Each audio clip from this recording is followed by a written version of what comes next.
নামাজহীন জীবন যাপন করা যাবে না। কিয়ামতের দিন সর্বপ্রথম বান্দাকে আল্লাহ রাব্বুল আলামিন জিজ্ঞাসা করবেন কি বিষয় নিয়ে বলেন, আরো জোরে বলেন কি নিয়ে বলেন? নামাজ। আমার নবীর শেষ কথা ছিল দুনিয়া থেকে বিদায় হওয়ার আগে কি বলেন? নামাজ। নামাজ ছাড়া যাবে না, নামাজকে বাদ দেওয়া যাবে না।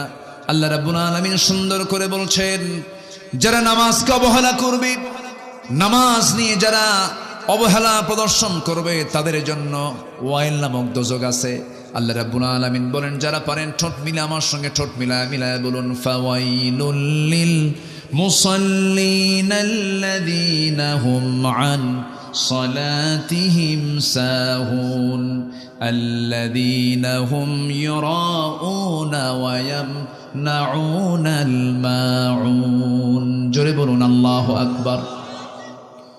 ওই সমস্ত লোকের জন্য ওয়াইল, ওই সমস্ত লোকের জন্য জাহান্নাম, যারা লোক দেখানো নামাজ পড়ে, নামাজও পড়ে কিন্তু লোক দেখানো নামাজ পড়ে, অবহেলা করে নামাজ পড়ে, তাদের জন্য জাহান্নাম। নামাজ যার নাই তার তেমনি জাহান্নাম। কি ঠিক আছে না? যারা লোক দেখানো নামাজ পড়ে তাদের জন্য কি? জাহান্নাম। যারা অবহেলা করে নামাজ পড়ে তাদের জন্য কি? জাহান্নাম। আর যারা নামাজ না পড়ে জান্নাতি। নামাজ পড়েও জাহান্নামে যাবে, আর নামাজ না পড়লে কই যাবে? সেখানে কোনো প্রশ্নই নাই। কোরআনকে প্রশ্ন করুন, কোরআন বলো জাহান্নামে যাওয়ার কারণগুলো কি কি। কোরআন বলে দিচ্ছে, মা সালাকাকুম ফি সাকার ক্বালু লাম নাকু মিনাল মুসাল্লিন ওয়া লাম নাকু নুতঈমুল মিসকিন। জাহান্নামবাসীকে বলা হবে, ও সাকারের অধিবাসী। সাকার একটা দোজকের নাম। দোজকের নাম মোট কয়টা বলেন? বলেন কয়টা? 7টা। মোট 7টা দোজক, এর মধ্যে সাকার নামক একটা দোজক। সাকারের অধিবাসীকে বলা হবে, ও সাকারের অধিবাসী, আজকে তোমরা সাকারে কেন, দোজকে কেন? তারা বলবে 4টা কাজ করে আসি নাই। কয়টা কাজ শুনবেন? আগ্রহ আছে? নাম্বার 1 হলো নামাজ। আজান শুনেছি খুব সুন্দর করে, মুয়াজ্জিন আজান দিয়েছে, আজান শুনেছি, মসজিদে যাই নাই, নামাজে আদায় হয় নাই, নামাজে হাজির হই নাই, আজকে সেই জন্য আজকে আমরা সাকার নামক দোজকে। তাহলে চিন্তা করে দেখুন, জাহান্নামে যাবার 1 নাম্বার কারণ হলো কি? ছেড়ে দেওয়া। বলেন নামাজ ছেড়ে দেওয়া। তাহলে আজকে আমার দেশে সবচেয়ে বড় অপরাধ কি হচ্ছে বলেন? কি ছেড়ে দেওয়া? নামাজ ছেড়ে দেওয়া। এই অপরাধটা বড়, সবচেয়ে বড় অপরাধ। এই চিন্তা কারো নাই, এই চিন্তা নিয়ে কেউ কথা বলে না।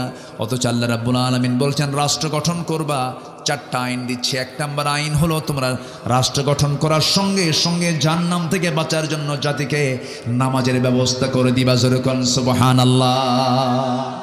কার কথা? মোল্লার কথা না, আল্লাহর কথা। ইম্মাক্কান্নাহুম ফিল আরদি আকামুস সালাহ ওয়া আতাউয যাকাহ ওয়া আমারু বিল মা'রুফ ওয়া নাহাউ আনিল মুনকার ওয়া লিল্লাহি আকিবাতুল উমুর। জোরে বলি আল্লাহু আকবার। আমার বন্ধুগণ, এই জন্য নামাজ আমরা ছাড়বো না, নামাজ কি কখনো বাদ দেওয়া যাবে না। আল্লাহ রাব্বুল আলামিন আগে ঈমান আনতে বলেন, সেই ঈমানটা হতে হবে কি ঈমান? ঈমানের কিছু গুণ আছে, মুমিনের কিছু গুণ আছে, সেই গুণগুলো অর্জন করতে হবে। আল্লাহ রাব্বুল আলামিন কাফিরকে চেনার জন্য কাফিরুন দিয়েছেন, মুনাফিককে চেনার জন্য সূরা মুনাফিকুন দিয়েছেন, আবার মুমিনকে চেনার জন্য সূরা মুমিনুন দিয়েছেন। যারা পারেন ঠোঁট মিলিয়ে বলুন, সওয়াব পাবেন। قد أفلح المؤمنون الذين هم في صلاتهم خاشعون والذين هم عن اللغو معرضون والذين هم للزكاة فاعلون والذين هم لفروجهم حافظون। প্রকৃত মুমিন কারা? 1 নাম্বার হলো যারা নামাজটাকে অত্যন্ত খুশুর সঙ্গে আদায় করবে।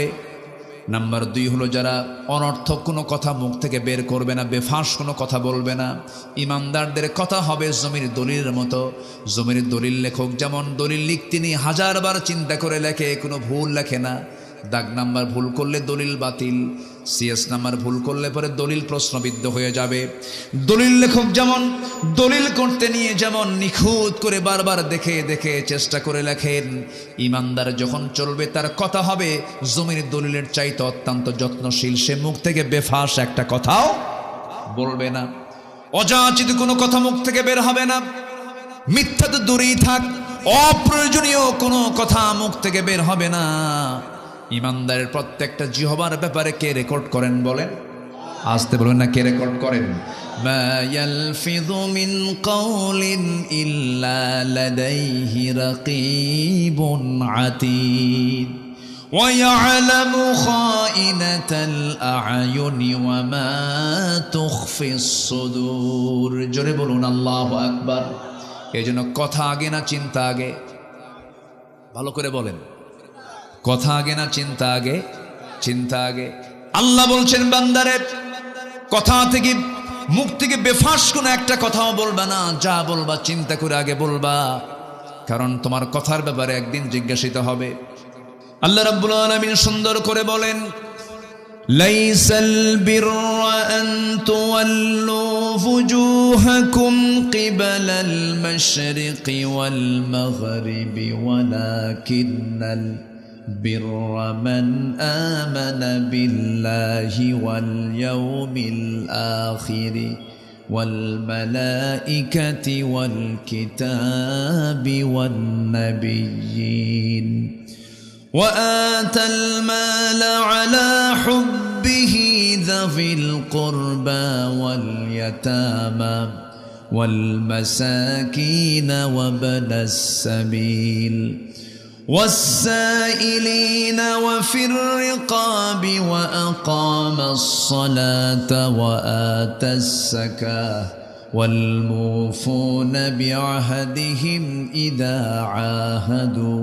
والصابرين في البأساء والضراء وحين البأس أولئك الذين صدقوا وأولئك هم المتقون। জোরে বলুন আল্লাহু আকবার। আল্লাহ রাব্বুল আলামিন বলেন, ঠাকঠুক মেরে তুমি তোমার চেহারা কিবলামুখী করলে, পূর্ব অথবা পশ্চিম দিক, কয়েকটা সেজদা মারলে আর ভাবতেছ আমি ইমানদার হয়ে গেছি। না না, শুধু চেহারা ঘুরালে ইমানদার হওয়া যায় না, পুণ্য হাসিল করা হয় না। প্রকৃত ইমানদার হওয়ার জন্য, প্রকৃত পুণ্য লাভ করার জন্য তোমার এক নাম্বার কাজ হলো তোমাকে ঈমান আনতে হবে। ভালো করে কি আনতে হবে? ঈমান আনতে হবে আগে। কার প্রতি ঈমান আনতে হবে? আল্লাহ নিজে আবার ব্যাখ্যা দিচ্ছেন, নিজেই এক্সপ্লেন করছেন, তাফসীর করছেন। ওয়ালাকিন্নাল বিররা মান আমানা বিল্লাহ ওয়াল ইয়াউমিল আখির ওয়াল মালাইকাতি ওয়াল কিতাবি ওয়ান নাবিয়্যিন। কয়টা বলেন? কয়টা? শুধু একজনকে মানলাম, আল্লাহকে মানলাম, রাসূলকে মানলাম না, হলো না। রাসূলকে মানলাম, কিতাবকে মানলাম না, হলো না। আবার কিতাবকে মানলাম, শুধু নামাজে মানলাম, সমাজে মানলাম না, তাও হলো না। ঠিক কি না? কোরআন শুধু নামাজে মানব, সমাজে মানব না, এটা তো প্রতারণা, এটা ধোঁকাবাজি, কারসাজি এগুলো। কোরআন শুধু ধর্মীয় কিতাবের নাম নয়, কোরআন হচ্ছে complete and balanced code of life, পরিপূর্ণ ভারসাম্যপূর্ণ একটা জীবন ব্যবস্থা। অপূর্ণাঙ্গ না পূর্ণাঙ্গ? সব আছে এর মধ্যে। আপনি কি চান? এর মধ্যে ওষুধও আছে। সুবহানাল্লাহ বলবেন না? এমন ওষুধের তথ্য আছে যা পৃথিবীর কোন ওষুধ কোম্পানিতে নাই। এটা কিয়ামত পর্যন্ত কোন ওষুধ কোম্পানি ওষুধ বানাতেও পারবে না। বলবো? একটু বলি, শোনেন। পৃথিবী কিয়ামত পর্যন্ত কোন মানুষ এই ওষুধ বানাতে পারবে না যা খুলনাতে উৎপন্ন হয়, সুন্দরবনে হয়। বলেন কি হয়? বলেন কি হয়? মধু। এই মধু পৃথিবীর কোনো ফার্মাসিউটিক্যাল কোম্পানি বানাতে পারবে? আসতে বলবেন না, পারবে? ক্ষমতা আছে কারো? কোনোদিন হবে না। কোরআন দেখেন কি তথ্য দেয়। আপনি শুধু যে ভাববেন যে কোরআন শুধু নামাজের কথা বলে, দেখেন কি তথ্য দিচ্ছে। 1973 সালে কার্ল ভন ফ্রিচ নামে একজন বিজ্ঞানী মৌমাছির উপরে সে গবেষণা চালায়। তিনি গবেষণা চালিয়ে গোটা পৃথিবীতে চাঞ্চল্য সৃষ্টি করেন এবং তিনি একটা বইও লেখেন। সে বইয়ের নাম হচ্ছে দ্য ড্যান্সিং বিজ। হ্যাঁ, তো উনি কিছু তথ্য দেন, যে তথ্য তিনি দিয়েছেন, যে তথ্যের ভিত্তিতে তিনি নোবেল পুরস্কার পাইছেন, সেই তথ্য ১৫০০ বছর আগে কোরআন দিয়ে দিয়েছে। যেরকম সুবহানাল্লাহ। তাহলে বলেন উনি কি তথ্য দিয়েছেন না তথ্য পাচার করেছেন? তথ্য নিয়েছেন, এখান থেকে তথ্য নিয়েছেন, কোরআন থেকে নিয়েছেন। যেরকম তিনি সর্বপ্রথম ফটোগ্রাফির মাধ্যমে প্রমাণ করে দেখিয়েছেন মূলত ফিমেল ওয়ার্কার মধু সংগ্রহ করে, ফিমেল ওয়ার্কার বি যেগুলো, স্ত্রী মৌমাছি যেগুলো, সেগুলোই মধু সংগ্রহ করে, এটা তিনি নির্ণয় করলেন। অথচ ১৫০০ বছর আগে আল্লাহ রাব্বুল আলামিন ফিমেল ওয়ার্কার বি যে মধু সংগ্রহ করে তা কোরআনে বলে দিয়েছেন। এখানে আলেম উলামা আছেন, দেখেন আমি স্ত্রী মৌমাছির কথা আল্লাহ পাক কেমন করে বলেছেন। আল্লাহ রাব্বুল আলামিন বলেন, وَأَوْحَى رَبُّكَ إِلَى النَّحْلِ أَنِ اتَّخِذِي مِنَ الْجِبَالِ بُيُوتًا وَمِنَ الشَّجَرِ وَمِمَّا يَعْرِشُونَ। জোরে বলুন আল্লাহু আকবার। আল্লাহ মৌমাছিকে, আল্লাহ স্ত্রী মৌমাছিকে